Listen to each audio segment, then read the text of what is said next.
Kali ini saya akan menceritakan sebuah kasus yang terjadi di Kapuas Hulu, Kalimantan Barat. Kejadian ini baru saja terjadi pada tahun 2023 lalu, yang terjadi pada bidan cantik yang dieksekusi oleh pasiennya sendiri. Motifnya lantaran hanya karena nafsu yang menggebu-gebu pada malam itu. Langsung saja kita bahas di kisah misteri.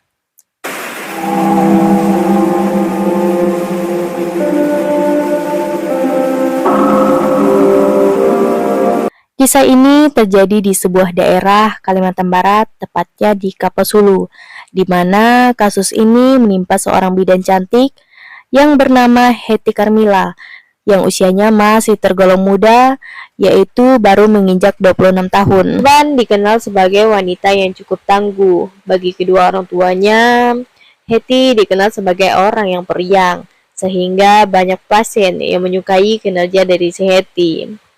Singkat cerita, setelah Hetty menyelesaikan pendidikannya, ia memilih bekerja sebagai bidan di sebuah perusahaan sawit yang berada cukup dekat dengan kampung halamannya. Sehingga Hetty seringkali pulang kampung manakala ia rindu kepada kedua orang tuanya.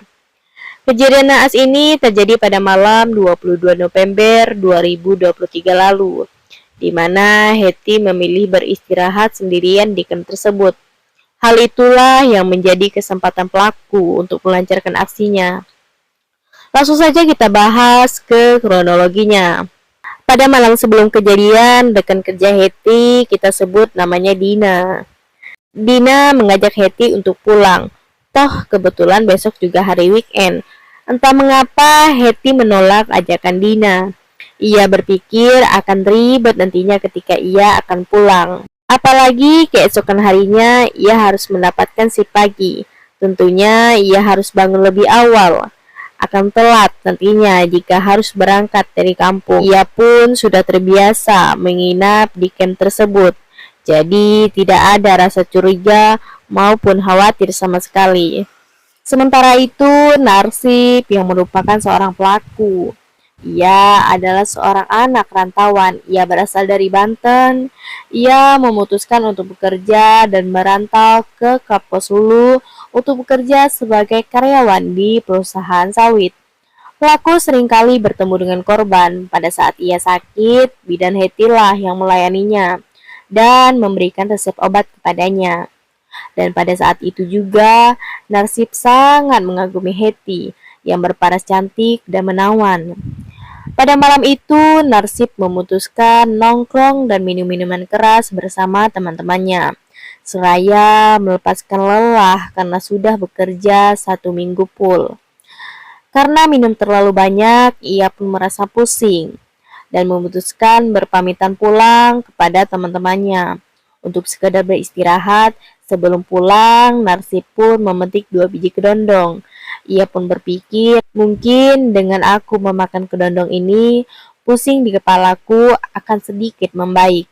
Ia pun pulang dalam keadaan mabuk. Pada saat di perjalanan pulang, entah apa yang dipikirkan Narsip. Ia selalu membayangkan wajah cantik si Hetty. Kebetulan pada malam itu, ia melewati rumah yang ditempati oleh korban. Entah apa yang merasuki Narsip pada malam itu.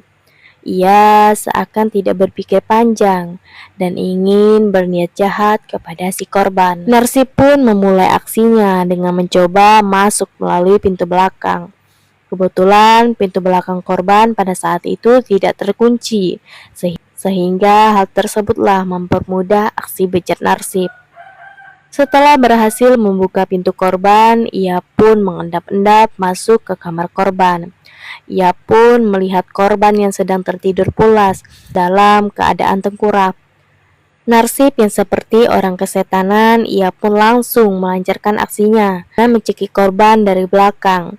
Begitu korban dalam keadaan lemas, Narsip pun membalikkan badan korban. Dengan bejatnya, ia melakukan pemerkosaan terhadap korban. Setelah Narsip melancarkan aksinya dan merasa puas, ia pun bergegas untuk kabur.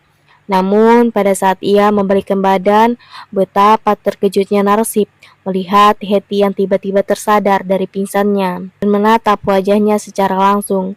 Narsip pun sangat panik karena Hetty sangat mengenalinya dan mereka berdua memang dikabarkan cukup dekat. Narsip sangat ketakutan karena Hetty bisa sangat mudah melaporkan dirinya ke kepolisian. Dalam keadaan panik, Narsip pun mencekik Hetty kembali dengan sekuat tenaga. Hetty pun sempat berteriak dengan meminta pertolongan, namun apalah daya rekan-rekan kerja Hetty biasanya menginap di camp tersebut sudah pulang karena hari libur. Hetty pun mencoba melawan Narsip dengan sekuat tenaga, padahal badannya sudah sangat lemah. Ia pun mencoba menarik kalung Narsip dan mencakar pipi pelaku, namun apalah daya, tenaganya tidak cukup kuat. Narsip yang sudah terbakar nafsu mencekik Hetty sekuat tenaga. Ia lemas dan tidak bernapas. Setelah itu, Narsip pun memutuskan untuk kabur. Kemudian keesokan harinya, pada hari Senin, Epi dan suaminya berniat untuk mengecek kandungan. Mereka biasanya rutin melakukan pemeriksaan secara berkala. Sekitar pukul 12:10 siang, Epi dan suaminya mencoba mengetuk pintu untuk berniat memanggil korban. Namun sudah berapa lama menunggu, bidan Hetty tak kunjung keluar. Karena tak kunjung dibukakan pintu, mereka pun memutuskan untuk melewati pintu belakang. Mereka pun menyadari bahwa pintu belakang ternyata tidak terkunci dan memutuskan untuk masuk.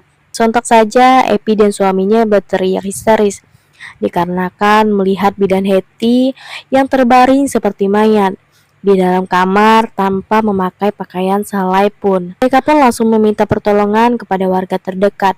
Warga pun langsung berkumpul dan menghubungi keluarga korban serta ke kepolisian. Kepolisian pada saat itu langsung meluncur ke TKP. Sesampainya di TKP, kepolisian pun langsung mengamati jenazah korban. Pada saat mengamati, mereka melihat kematian korban sangat tidak wajar. Maka dari itu, kepolisian pun memutuskan untuk melakukan otopsi pada jenazah korban.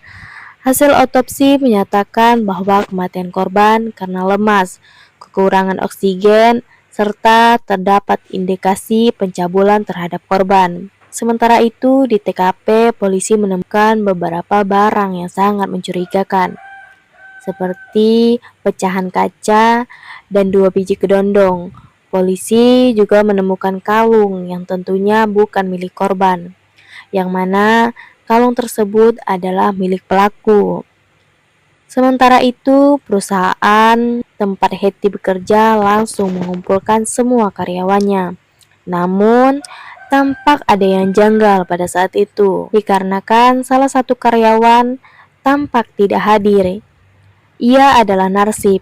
Sementara rekan kerja Narsip pun tidak ada yang tahu keberadaan Narsip di mana. Kepolisian pun langsung menaruh curiga karena bisa-bisanya Narsip yang merupakan karyawan di perusahaan tersebut tiba-tiba menghilang secara bersamaan pada saat kasus pembunuhan itu terjadi. Kepolisian pun langsung mencari keberadaan Narsip. Narsip pun ditemukan bersembunyi di kampung halamannya di Banten pada hari Sabtu 4 November 2023 lalu. Setelah ditemukan, Narsip pun langsung diinterogasi. Awal mulanya, Narsip tidak mengakui kesalahannya. Ia pun mengelak bahwa kejadian itu bukan karena dirinya. Namun, kepolisian pun langsung mengeluarkan bukti kalung yang ditemukan di TKP, di mana itu adalah kalung milik Narsip. Narsip pun tidak bisa mengelak lagi. Seraya tersipu malu dan rasa bersalah, ia pun akhirnya mengakui kesalahannya. Narsip dijerat pasal 351 ayat 3 KUHP dengan ancaman maksimal hukuman pidana seumur hidup. Begitu ya teman-teman, kejadian yang terjadi di Kalimantan Barat. Semoga kejadian ini bisa kalian ambil hikmahnya, dan semoga keluarga yang ditinggalkan dapat menerima dengan lapang dada, dan sampai jumpa di video selanjutnya.